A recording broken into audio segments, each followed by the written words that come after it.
Welcome to today's video, Singing in a Foreign Language. A lot of my students come into the studio and find foreign language pieces very difficult to memorize, very difficult to execute well, and very difficult to communicate effectively while performing.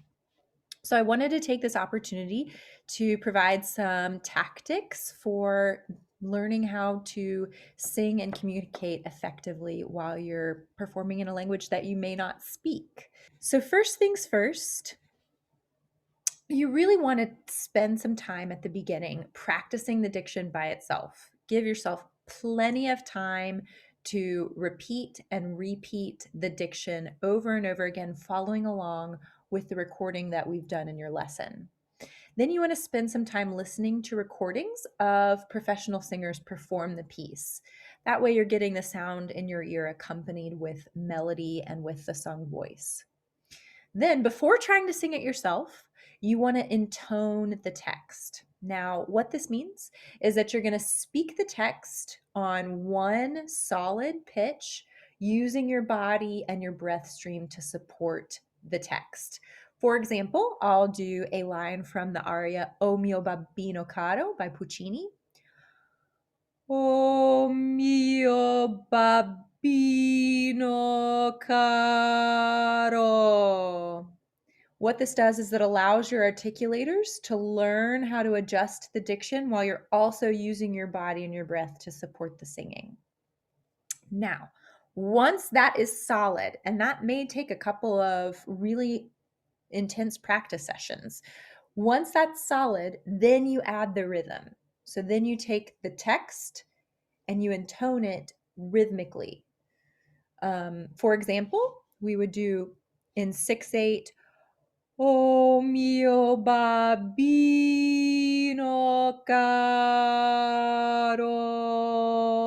mi piace bello, bello. Okay, so I took the same diction line, I intoned it in rhythm. Then what we want to do is, after that is totally comfortable, add the melody. Then you can maybe add the melody an octave lower so that you're getting the melody without fatiguing yourself if it's a particularly high piece. So I'll kind of show an example of that. O mio babbino caro, mi piace bello, bello. Okay, so I'm just kind of getting the melody in my mind. All right, once that is finished, then we can focus on communicating the text. And this is where I would encourage my students, before you try and memorize the piece, make sure you know what the piece is about. Make sure you can communicate the text word for word. It's going to be much easier for your brain to memorize it if you have the story and the narrative going as well. So, tactic one for getting the communication down is writing the text on note cards. So get a stack of note cards, and on one side, write the foreign language text one line at a time. Then on the corresponding note card, flip it over and write the word for word translation. Make sure it's not the poetic translation, but the word for word translation. And then what you can do is you can use the English translation in front of you to quiz yourself on the corresponding foreign language text. So what you're essentially doing is learning how to recognize the translation and correspond the translation with the foreign language text.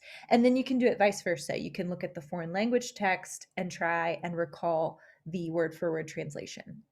So you can try quizzing yourself with the song in order or scrambled.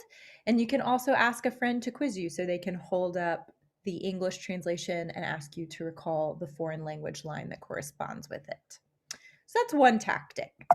Another tactic is to choreograph your piece. So using your word for word English translation, choreograph each of the lines with gestures that represent the text.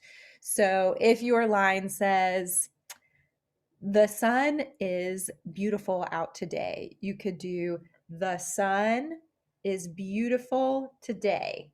And it doesn't have to be perfect. Keep it light, keep it playful, keep it silly, but make sure that the choreography has something to do with the translation. Then you want to speak the foreign language text aloud while you use your choreography. And then finally, add the music while continuing to do your choreography. And what this will do is it will implant in your mind the kinesthetic memory of the choreography, which will help you recall the story, which will then help you memorize the piece more easily. Tactic number 3. I think this one is my favorite tactic. It's the most playful and silly. You want to underlay the melody with the English translation. So write out the word for word translation underneath your melody. Then sing the melody with the word for word translation. So I'll demonstrate with the song I sang earlier. So here we go. Here is our Italian, O mio babino caro, mi piace bello bello. And you can see I have this English underneath it. So I've written out the word for word translation, and then I would just do, oh my daddy dear, I like him, he is handsome. And it doesn't have to be perfect. Keep it easy, keep it silly. But what that's going to do is it's going to associate the meaning of the text with the melody and ingrain the story into your understanding of the piece even more.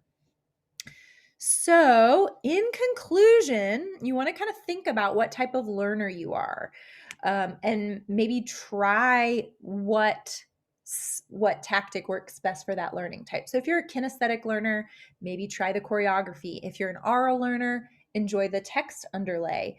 If you are a writing learner or a visual learner, you may enjoy the note cards, or you could pick and choose from all of them depending on your mood or your time. I hope this is helpful. I hope this empowers you to do dynamic performances even when they're not in your native language. And happy singing.